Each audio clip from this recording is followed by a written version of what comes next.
let me welcome you to this session of a wrap-up concerning the state legislature. And as we begin, I'd first like to call to the podium for a few remarks. Senator C.B. Embry has asked to address this meeting just for a few moments regarding the ramifications of a special session, I believe, and any other comment that he would like. So help me welcome Senator Embry to our podium.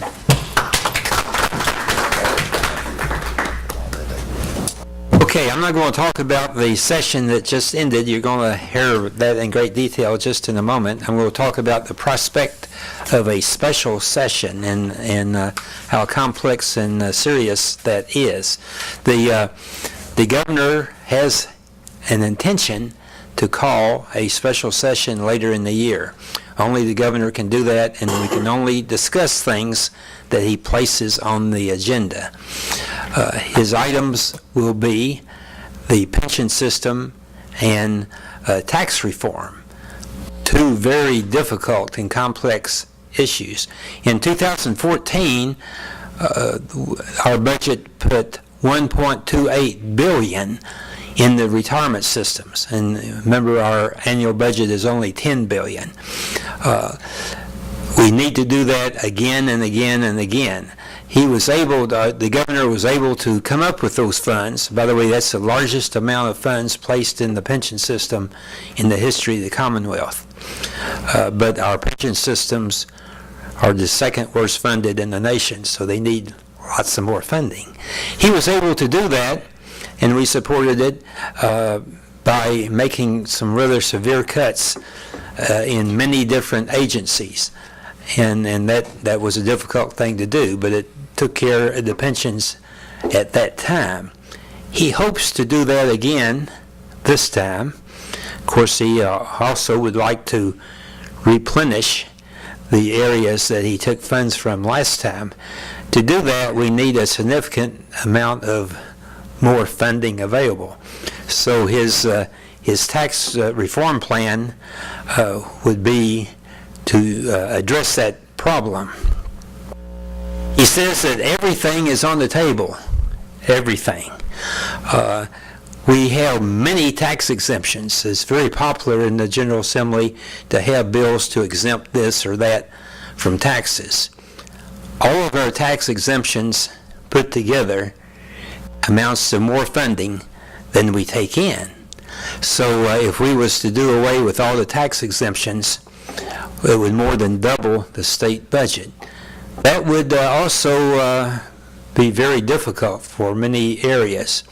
One of the biggest tax exemptions is we do not have sales tax on prescription medicine and groceries. And they're aware of how much that would bring in. That's a large sum of money. I'm not saying that that's on the table, or that's going to be presented, that's going to be part of his proposal. I have no idea. Neither do they. The governor and his staff are working diligently and with good intentions to come up with proposals for funding the pension systems and for tax reform. They plan to have their proposal ready by the last of September. This is how it will work. They will then present that to our legislative leadership. They will then present that to us, the rest of us. And if there is majority agreement, he will then call a special session. If there's not majority agreement, I'm not sure what will happen. We're very close to the next regular session, which starts January the 2nd. However, of course, the governor would like to have the funding he needs for the pension system and the other things in place before the regular session starts.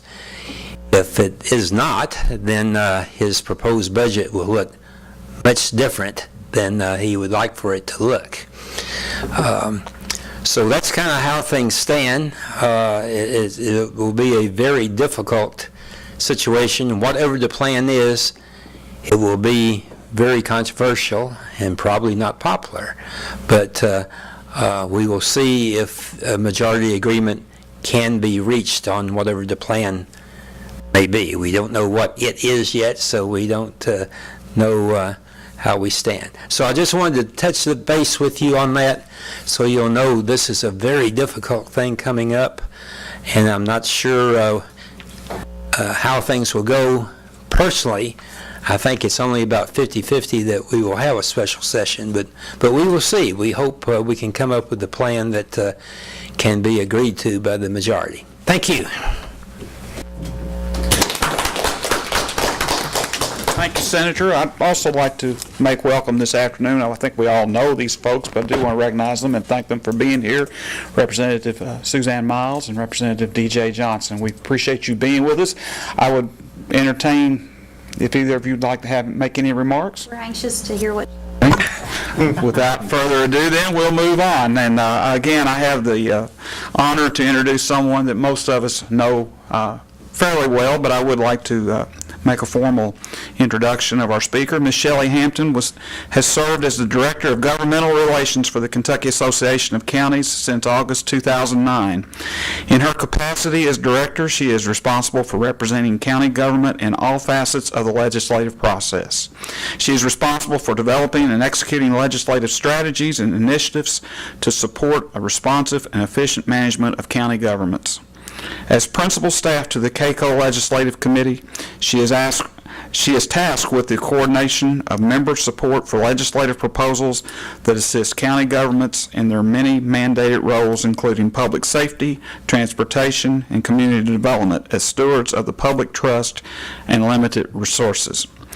She is charged with facilitating consensus positions by the committee consisting of tiered priorities which support the objectives of KACO and its affiliated organizations.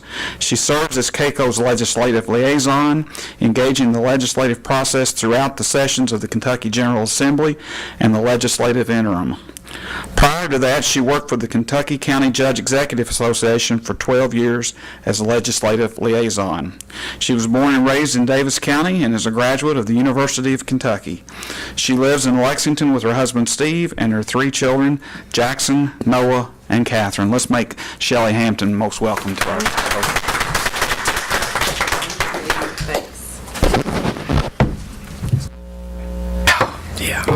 Gavel. I do not need a gavel, no. Thank you all. Thank you for having me.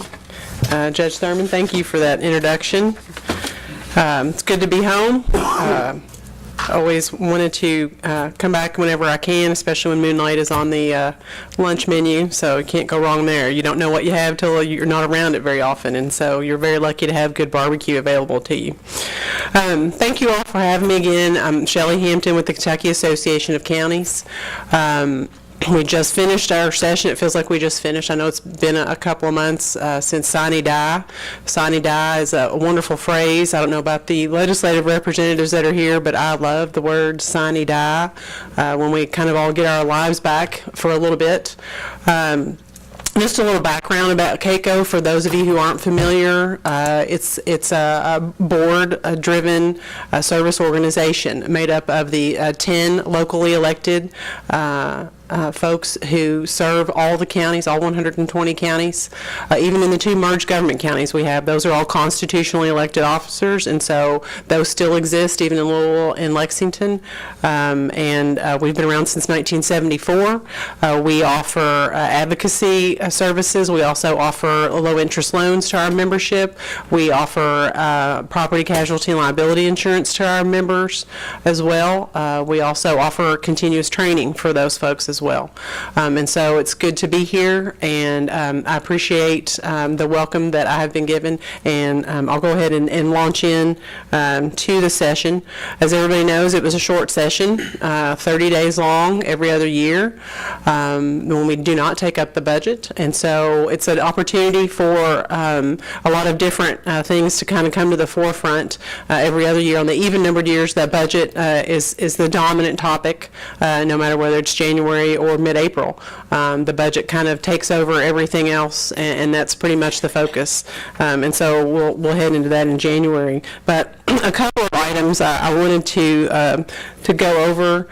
So for the 2017 session, last November, the Republican majority not only got a majority, but got a supermajority, which I think was a little bit of a surprise for not only those of us who are watching the election results, but for those who worked so hard during the campaign season to elect Republicans to the House.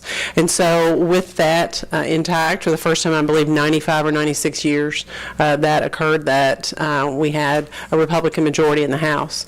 782 bills were filed in the short session.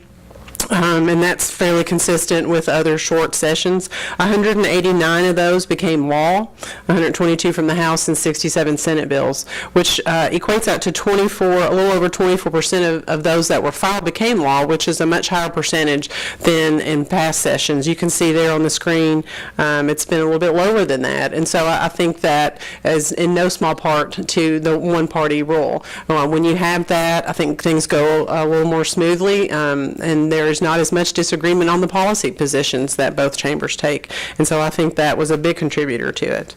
It also helps when you have the executive branch that is of the same party, when you've got all three of those working together. Again, that the policy positions make things a little easier to get through. The General Assembly did override 4 of the vetoed bills during the veto period before the legislature came back for their last 2 days, and when they came back and overrode all 4 of those in pretty quick order in that last day. And so I think that showed the independence of the legislative branch. That branch has worked really hard in the last 40 years to assert its independence as a co-equal branch of government. And then when the legislators went home, the governor did veto one bill and line item part of another. But all in all, I think the two branches worked very well together during the General Assembly session.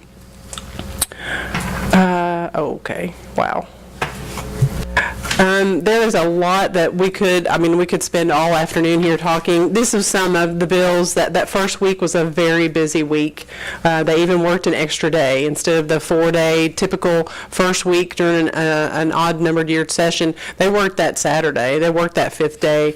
These are some of the low-hanging fruit and some of the more publicized bills that were passed. Right to work, prevailing wage, and then I think it was interesting, the mystery last-minute economic incentive pool that was passed for those funds, which we all now know what the mystery was. And it was really good news for Eastern Kentucky, Northeastern Kentucky in particular, with Greenup County receiving the location of the aluminum rolling plant. And so I think that and the Amazon announcement in Boone County, and then the Toyota announcement earlier in the spring with their expansion, they continue to make Scott County a very viable economic place to thrive. And so those are some of the places some of the bills I'm not going to spend a whole lot of time on. I think they've had a lot of press, and they've had a lot of discussion on the passage of those. We look forward to seeing what the impact of all that continues to be. I'll try to highlight some of the bills that the KACO Legislative Committee tracked. Most of the legislation that gets passed tends to affect one of our 10 affiliates in some way, shape, or form. And the way that the KACO Legislative Committee works, each of our 10 affiliates have a vote. So I could have 15 county clerks that come to my legislative committee meeting, but they only have one vote on that committee. So you have those 10 affiliates that vote, and then our chair, whoever our current president is, that's the chair of our committee. And those 11 folks are the ones who decide what the Kentucky Association of Counties will support, oppose, or stay neutral on. So real quickly, we'll try to go through some of these bills. House Bill 156, that contains the Kentucky Mountain Regional Recreation Authority legislation. That is for, once they get 17 counties that pass resolutions to join that recreation authority, it will be officially in existence to try to drum up tourist and recreation opportunities for Eastern Kentucky. And then it also got amended late in the session to include the Kentucky Coal Coalfields Endowment.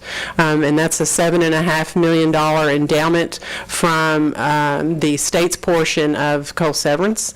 And that will go to try to diversify the economy in the coal fields, which are east and west. So I think we look forward to seeing the development of those monies for economic development, infrastructure, which includes water and wastewater development, public health and safety, or it can also be used for IT development and access, which is a big push right now in our state, as you well know. House Bill 189, the Area Development District Bill, is what it's commonly referred to as, from Representative Cesare from Warren County. This was a collaboration that over a 2 or 3 year period, the ads worked with the other stakeholders in the bill to come to sort of a best practices bill. I'm proud to say that GRAD was already doing these things. GRAD tends to be a leader along with most of the other ad districts as far as transparency initiatives and outreach to other stakeholders. So House Bill 189 requires ads to send reports to the Cabinet for Health and Family Services and the Economic and Workforce Development Cabinet. GRAD already does that. It requires ads to have annual audits. Again, you already do that. It requires a website for financial information, much like KACO, League of Cities, and others also put all of that on our websites for transparency purposes. We have to submit detailed reports to those two cabinets by December of 17. All of the area development districts do. And it requires the ads to give the state auditor, the right of first refusal on those annual audits. And it promotes good governance, accountability, and transparency, which again, GRAD is already more than taking the lead on all of that, so I don't think any of that really is too new for you all. So that's a good bill, and I applaud Jen and his co-workers, all the other ad directors across the state for working to come to that agreement. House Bill 284, it's a PVA bill. When you have improvements and the PVA has to go out and assess that improvement to a property, the subsequent inspections that have to be done, now they'll be able to save time and money and use digital imaging technology or any other means by which the Department of Revenue approves that. That kind of pulls them into the 21st century for that job that they have to do. It also extends the time for PVAs and taxpayer conferences, which happens when someone appeals an evaluation, and it extends the time for those to occur, so it gives folks more of an option. And then the House Bill 183 and 319, the local option elections from Representative Koenig and then Representative Imes on 319. Probably the most advantageous part of that was in House Bill 319 is it allows the wet-dry elections to occur on a primary or general election day. That was not the case prior to this bill passing.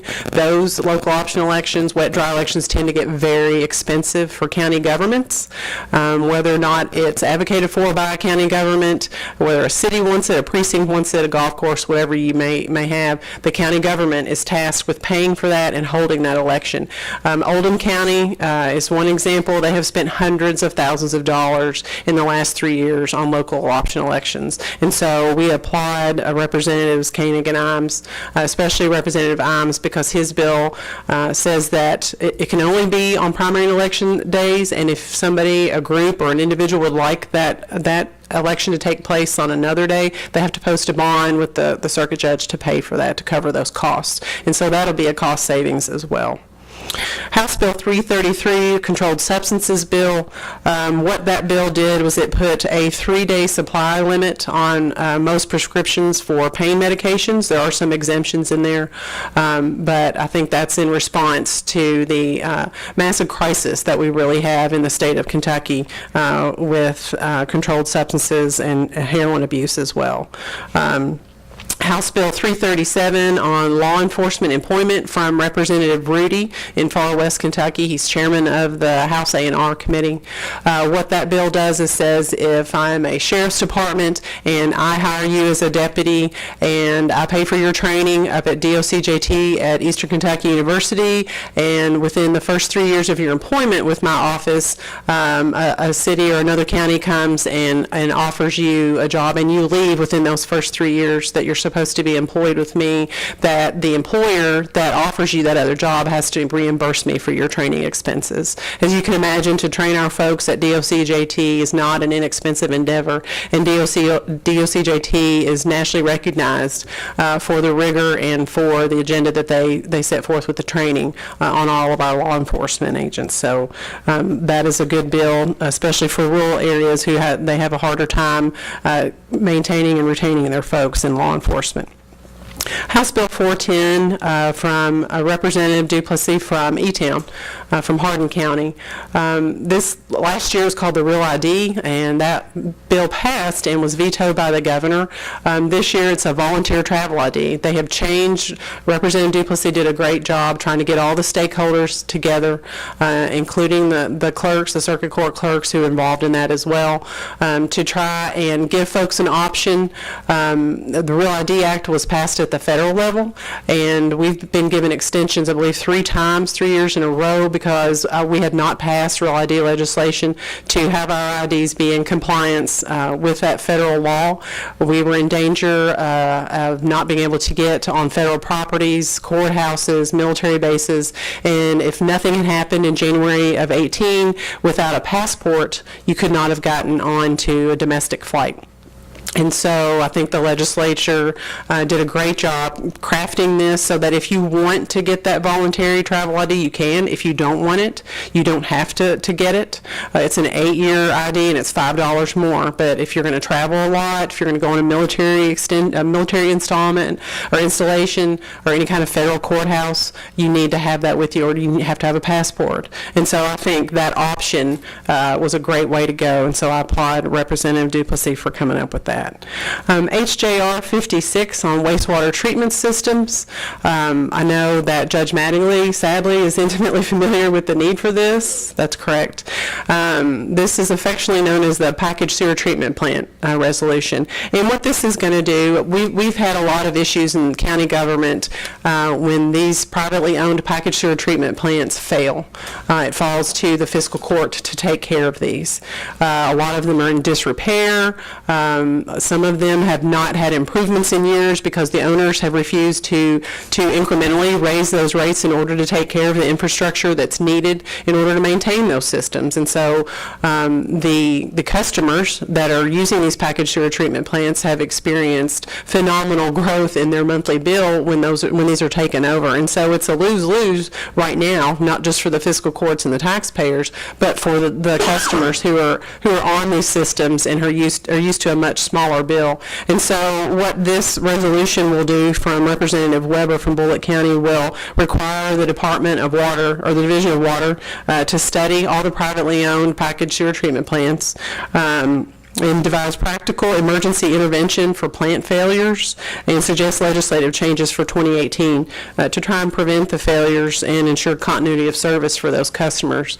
Again, it's a mostly a rural and small town issue, and for these bills to jump the way that they've had to jump in some of these circumstances when the fiscal court takes over, it's almost a shock to the system, and yet you still want them to utilize that water resource. And so we look forward to working on that in the interim and then coming forward with legislation in 2018 to try and stop this from happening again if we can.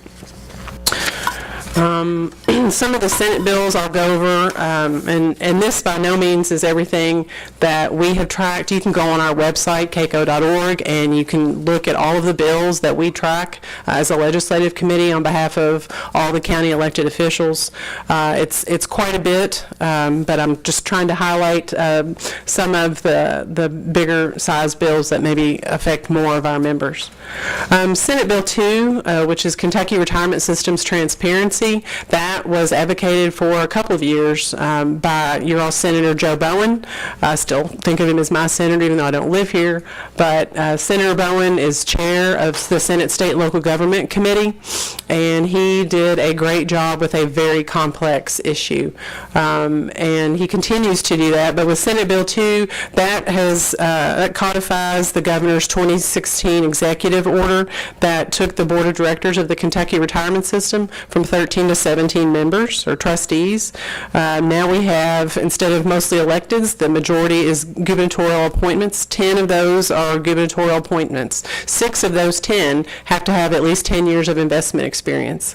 I'm sure it's no secret that for most folks you understand that the Kentucky retirement system, specifically the employees retirement system for the state, a KERS system, is at about 16% funded. That means they have 16% of the funds they need going forward to pay out the benefits that have been promised.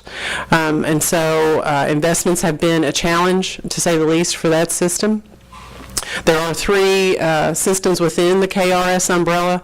There's the Kentucky Employees Retirement System, which is state employees, the CERS system, County Employees Retirement, which is counties, cities, school boards, which includes all non-classified, so bus drivers, janitors, teachers, aides, cafeteria workers, and several other employer and employee groups, professional firefighters, and on and on. And so, and then the last system is the State Police Retirement System, the SPRS. And so those 3 systems, while they are under the KRS umbrella, they are invested together for the purpose of a discount rate on investments, because you cannot invest freely. And so, but the rest of the information that is gathered, whether it's the employer contributions, the employee contributions, those are all kept separate. And so, what Senate Bill 2 with transparency is going to also require is that the KRS employees go into the state personnel system. They are not in that right now, or they weren't before the bill passed. No placement agents are to be paid with state funds. There's an investment procurement policy. So it's bringing out in the open, putting some light, shining a light on the fees and the financial viability of the system. And it also is going to require that the state follow, or the KRS follow the model procurement code when they go to purchase items. And so going forward with that, and we'll talk a little bit later about the special session that Senator Embry alluded to on pension and tax reform. Senate Bill 11, nuclear power, from McCracken County, Senator Danny Carroll. That eliminates the current state moratorium that existed before the bill passed on nuclear construction. Instead of having to get rid of the waste, it allows for a storage plant at the facility to be devised, and as long as it's approved by the Nuclear Regulatory Commission, then the plant at Paducah will be able to move forward with storage. Senate Bill 39, jailers with closed jails. Right now, there are about 72 full-service jails, and one of them being here in Davis County. The rest of the counties have a closed jail, which means they still have to elect a jailer because he or she is in the Constitution and required to be elected.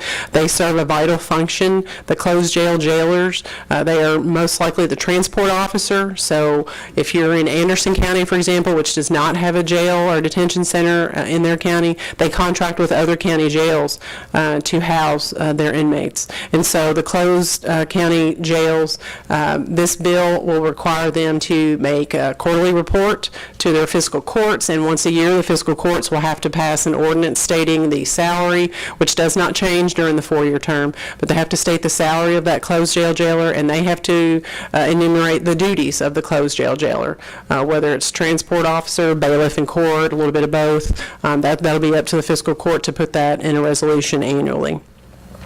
Senate Bill 104, pension spiking, from Chairman McDaniel of the Senate A&R Committee.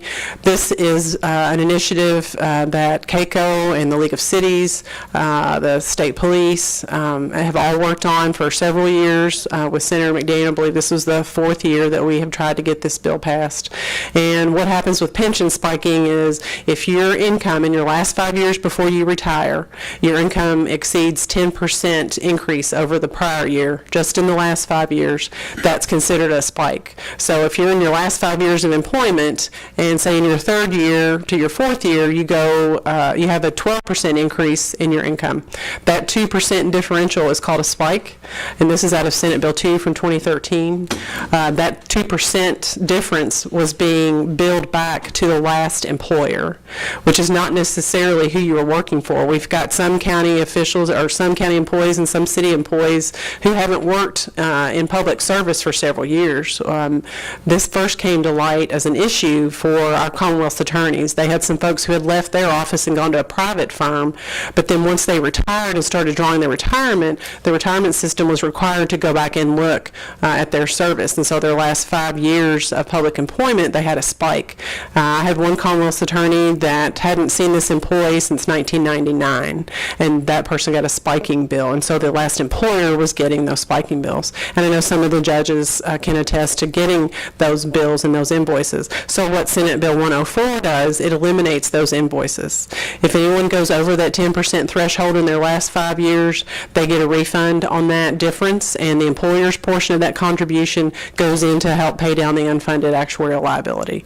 And so we've stopped the invoices, we've kept Senate Bill 2 whole. There are some exemptions. If you have a workers' comp issue, if you are on family medical leave for any reason, any leave without pay, those are all exemptions from a spike, because most likely if you're off for a month or two with some sort of medical issue or any other reason, you're going to go up more than 10% that next year when you come back. And so we really want to thank Senator McDaniel for his assistance on that. Senate Bill 120 is from the CJPAC, the Criminal Justice Policy Assessment Council. That was a council that Governor Bevin put together last year. It includes about 23, 24 folks from all strata across the state. There are some legislators on there. I believe your all's bishop is on there. Your Catholic Diocese bishop is also a part of that. There are social workers, there are attorneys, there are citizen members that are on there, and they were tasked with coming up with some reentry provisions to start with, because there are folks who go through the court system, they serve their time, and they are released, and the recidivism rate is much higher than we would like for it to be as a state. And so one of the tasks that Governor Bevin gave to the committee, or the advisory committee, was to work on reentry issues. Why is recidivism at the rate it's at, and what can we do to address that while still maintaining public safety? And so this bill was the result of that advisory committee. What it does for county governments is it allows the jails to create a day reporting program. It allows them to have work release at the jail for their inmates, and it also allows for a community residential reentry center to be established within the confines of the county jail. And so that allows us to get reentry up and going and get these folks back on their feet sooner. And that committee will continue to do their work. Senate Bill 182, sanitary sewer collection capacity from Senator Schroeder. He is from Northern Kentucky. A local government will be able to contract through a non-competitive bid when a private developer is increasing the size of the collection capacity of a sanitary sewer or a stormwater pipe. There are several local governments that are under EPA edicts for stormwater or sanitary sewer. Lexington is one of them.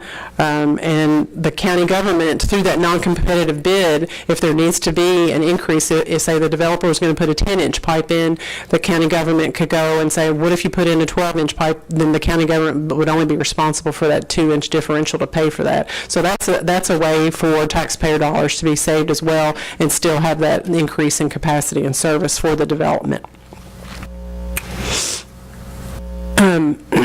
And that's a few of the highlights from 2017. And I wanted to kind of expand on what little I know from the county perspective on what Senator Embry talked about, which is the upcoming possible special session that may or may not occur this year. Governor Bevin has said numerous occasions that he would like to see a special session to tackle pension and tax reform, because pension is going to drive what is needed in tax reform, and I think that makes sense. There was also a bill, Senate Bill 226, that Senator Bowen sponsored and is still a champion of, even though it did not pass. That is a bill that would separate the county employees' retirement system from under that KRS umbrella, which would leave the Kentucky Employees Retirement System and the state police under that umbrella. A lot of folks have asked, why would you want to separate out CERS? CERS is a better funded system. We're at about 62% of our funding and growing. We have always paid our 100% of whatever the actuary told us our employer contribution rates were.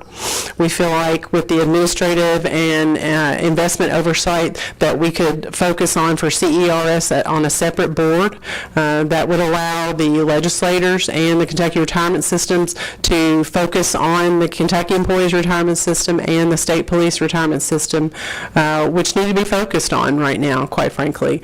And just as a side note, out of the 10 affiliates that KACO has, 2 of them are in KERS. Your local PVA and your local Commonwealth's attorney are both in the Kentucky Employees Retirement System, and so we still have a vested interest in that. And your county attorney is in both. Your county attorney has coextensive duties with the state as well as their local responsibilities, and so they are in KERS and CERS. And so while we do want that separation to occur, we still have a vested interest in what happens with the Kentucky Employees Retirement System. I'm sure most of you are probably familiar with the term inviolable contract. That is very important to my membership, along with those employer contribution rates, which we will continue to pay 100% of. That inviolable contract is something that our employees have counted on. When you go to public service and you work for a county or a city, or you go to be a bus driver, which we actually have a state senator that is a bus driver on the side as well, and you are told that you will receive these benefits, you don't get to pay as much. Most counties cannot compete with the private sector as far as income, and so that retirement is what our employers, our county officials have in order to recruit and retain the quality employees that they have today. And so while separation is very important to us, we feel like it would be a help not only to the CERS members but to the legislators as well, so they could focus on KERS. We feel like that inviolable contract goes right along with that, and that is a priority for us. And so we have to thank Senator Bowen, who continues to be our champion with the governor, to try and include separation of CERS in any pension reform that might come.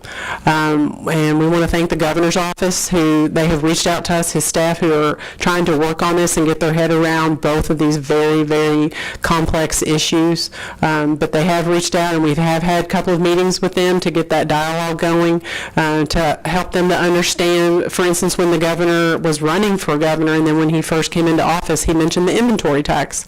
It's only $11 or $12 million to the state. It's not much in the scheme of the total state budget. The problem is it's about $130 million to county governments, to city governments, and to school boards, to fire taxing districts, to library districts. And so they weren't aware, I don't think the governor was aware at the time of the impact of trying to repeal the inventory tax, because if you get rid of that, then the fire districts, the libraries, the cities, the counties are all going to have to make up the hole that would be created. And so we're trying to work with the governor's office to come up with a way to either replace that or supplement it somewhere else. But I think we've made our case that counties are very strapped. When I called one of the county judges on the board to ask them if there's anything in particular they wanted me to discuss, he said, just tell them we're broke. And so, counties do struggle. They try to be as efficient as possible, but we are political subdivisions of the state, and so we do have a responsibility to provide those state services at the county local level. With those mandates, often those are unfunded.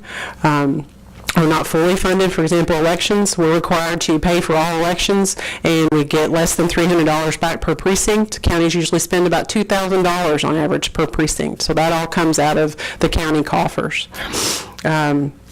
As far as some changes that might be coming to KERS in the pension reform part of a potential special session, some of the rumors, and I know less than, I learned some things from the senator today, so I know even less than most of you all probably do, but we looked up what some other states' pension systems, when they had gone from a defined contribution, or right now we have a hybrid cash balance for new hires, when they had switched over to a 401k, a straight 401k system. West Virginia did that in 1991.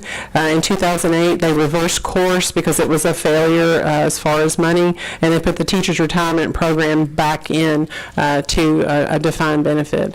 Michigan in 1997, they closed their public employee pension plan to new hires, and 15 years later, they only had 60% of the money that they needed. In Alaska, in 2006, they put all new employees in a 401k, and their unfunded liability doubled in 7 years. So that's definitely not something that we want to happen to Kentucky. So I think when, like Senator Embry said, when everything's on the table, it truly is. When we've had these conversations with the governor's staff, nothing's off topic. They are reaching out. They are asking for some innovation and for some assistance to understand local government and how especially county governments interact with the state budget, what our capabilities are. As you all probably know, county governments only have 3 ways to raise revenue. They can do property taxes, an insurance premium tax, or an occupational license tax, and that's it. And those are all capped. There are credits on those. If your county is over 30,000 population, which of course Davis County is, you are limited to a 1% cap on the occupational tax, and there is a credit for anyone who lives in the city against the county tax. And so there are some nuances there that we would like to see changed for some equity purposes for county governments who are coextensive with the state as far as our duties go. For 18, we're going to be, of course, the budget will be our top priority. It is every other year when they discuss the budget.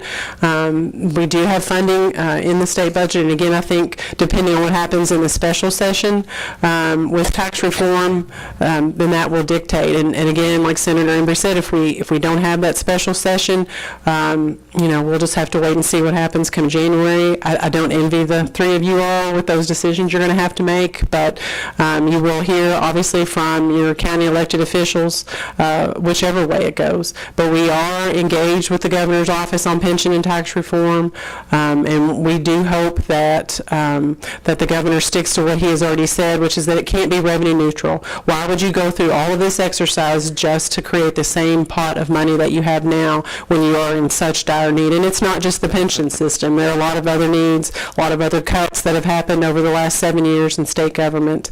And so we look forward to continue working with the governor and representing our members to his staff and to the legislators if and when that special session occurs. So I'm glad to take any questions. I'm shocked. Yes, Judge Manuel. Amen to the governor's request that it not be revenue neutral. Because all you do is take, explain to DJ and Suzanne, we'll take DJ's tax, put it on my shoulders, mine on Suzanne's shoulders, and we just shuffle it around. We've accomplished nothing except making a lot of people mad. Right. And on the county level, absolutely, we need to have a level playing field. They need to allow us to do the things necessary to raise revenues. Mm-hmm. One of the biggest issues for a lot of counties is cap on the occupational tax and then the offset that's given to residents. Correct. There are a lot of counties, in our county, we get nothing out of the city of Owensboro, but constitutionally, 85% of the people in my jail come out of the city limits. Most of the calls we get for animal control come out of the city limits.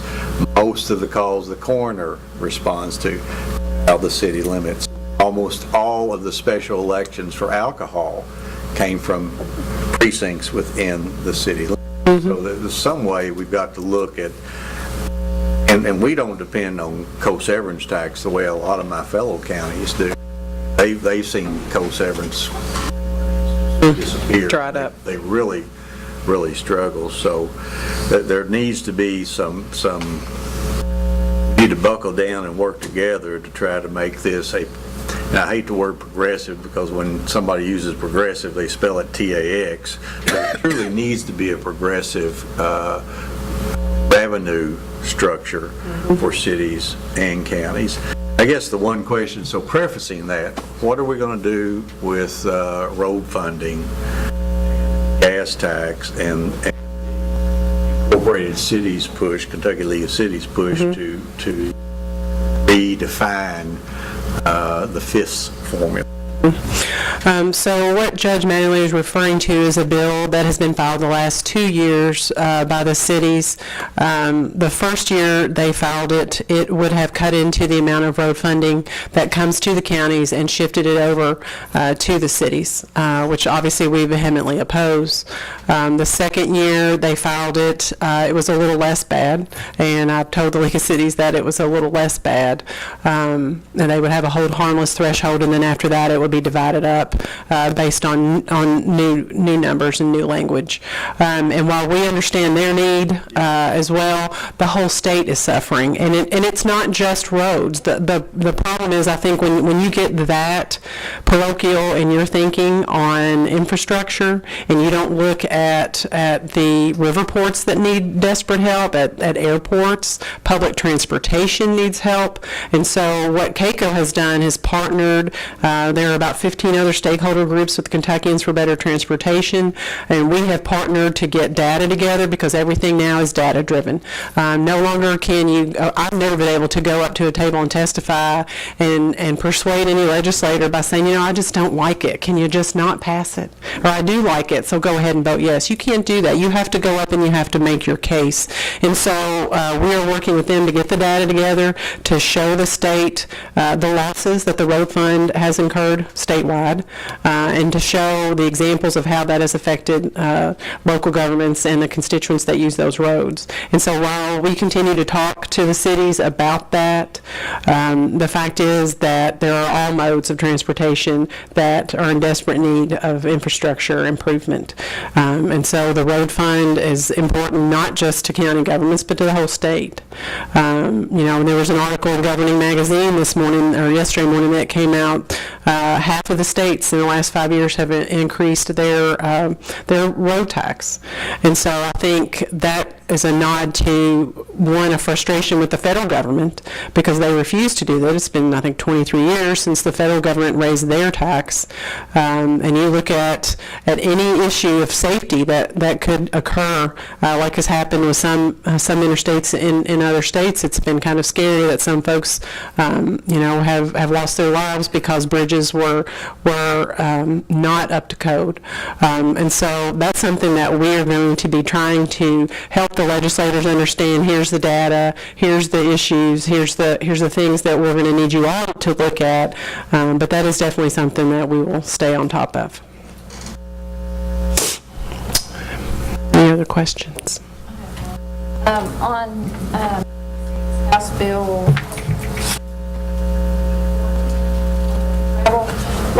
okay, I'm traveling domestically in August, so my license will be okay when I come back to Kentucky? We have an extension, and so you're fine. Now the voluntary travel ID will not be up and running. They don't quite have it ready yet. I believe it's going to be 2019 before that is actually up and ready. But we did get another extension from the federal government, so you won't have to go and pay for a passport in order to get on a plane. Yes. Well, if they just pass, do whatever they have to do to meet the requirements. I'm sorry? Why don't they just do whatever they have to do to meet the requirements? They have. They that bill that passed will take care of that. And now it'll be optional. Before the first year that it passed and the governor vetoed it, everybody had to do it. And so he vetoed that. There were folks that had some concerns, and rightly so, with it. And so what the legislature did was say, look, let's just make it voluntary for those of you who are going to travel, who are going to go on military bases. If you want to do that, you can pay that extra $5. Maybe there were two separate, you have two separate IDs. I'm No. one person, right? Right. Right. I think they're going to find that that's not going to work out very well because there are going to be people who take the non-travel license. Right. At some point, Right. they're going to get caught up in that, and then to find that they have to have a passport, plus their license, and the passport's pretty Right. expensive and takes quite a while to get. It does. I think that at some point, they will see the light, hopefully, and change their mind. On jail overcrowding, we just talked about Commissioner Ballard has Right. resigned. Right. We've been pushing, counties have been pushing for an increase in the funding that the state pays us to keep state prisoners. Right. Also to change the way that they consider a prisoner of state. If someone's arrested for a felony, they're my responsibility until they're convicted. Sometimes it's taken a year and a half or 2 years to get them out of my jail off my dime. Private prisons, they've talked about opening a couple private prisons. Why don't they pay county jails the same that they pay for private prisons? And I understand that they say that private prisons will provide things that county jails don't, but most of the county jails in the larger metropolitan areas provide the same things that those private prisons do, but we get about 2/3 of the money that they get for those jails. Any move? No. The Judge Executives Association, Magistrates and Commissioners, KACO, we've all been advocating that, but we don't seem to. Well, they closed the private prisons. Secretary Brown did that when he was secretary, and we, Secretary Tilley is now Justice Cabinet, former legislator from Christian County, and he is a good guy. He is keenly aware of the disparity in pay, and so there are constitutional issues with overcrowding. Yes. It's a concern. The city of Louisville opened their old jail off and on last 2 years, and they've had to go and close it again because it's not up to speed. So there are challenges with overcrowding and undercrowding, but I think we have proven, especially with some of the changes in Senate Bill 120 that we'll be allowed to do as well. I think that county jails have come a long way in the professionalism and in the programming that we provide.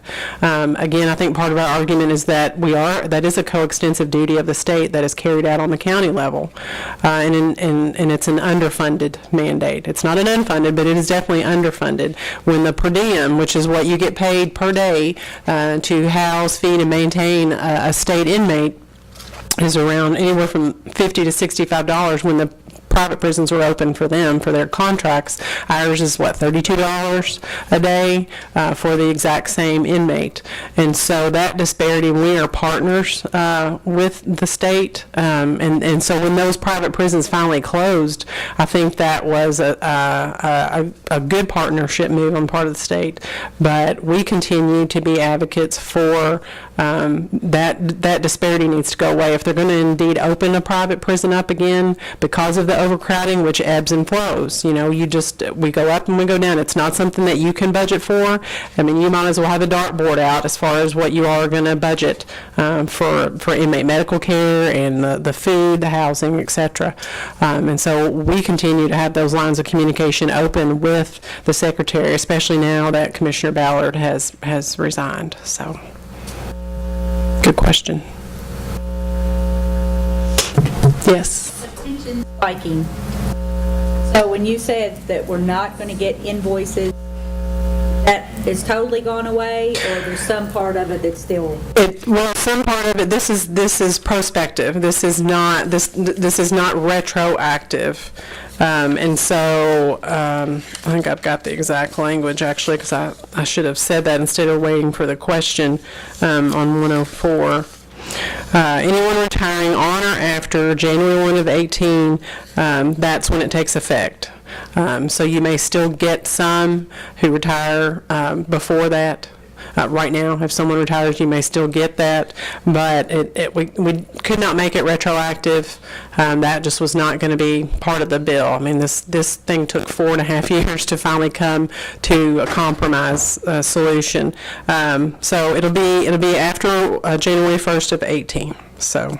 And the only creditable compensation earned after July 1 is what will be subject to a reduction. So July 1 of this year, the creditable compensation is the amount of compensation you make that goes towards the count of your retirement system or your pension benefit. So you may still get some, but going forward, those should stop. It's not a perfect bill, but Yeah, so the whole idea of the 10%, that's all going away yes. after January. Right. Anyone that retires after January 1, you will not get another invoice for any of those folks. Yeah, but we're getting them for our You know, They go, their part-time hours changed. well, they do, and then that's a lot of times that's where a spike occurs. You know, we had folks that were getting, employers that were getting bills for spiking for people who had worked on a grant from the FBI on a drug bust of some sort, you know, law enforcement.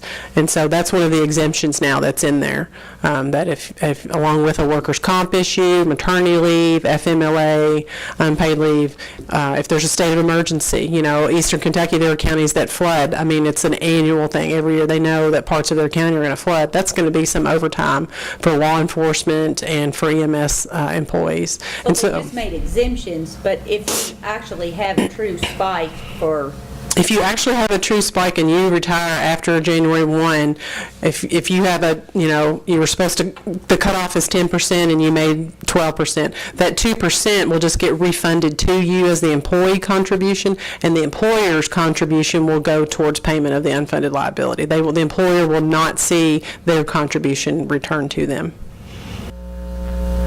Pensions are very, very complex.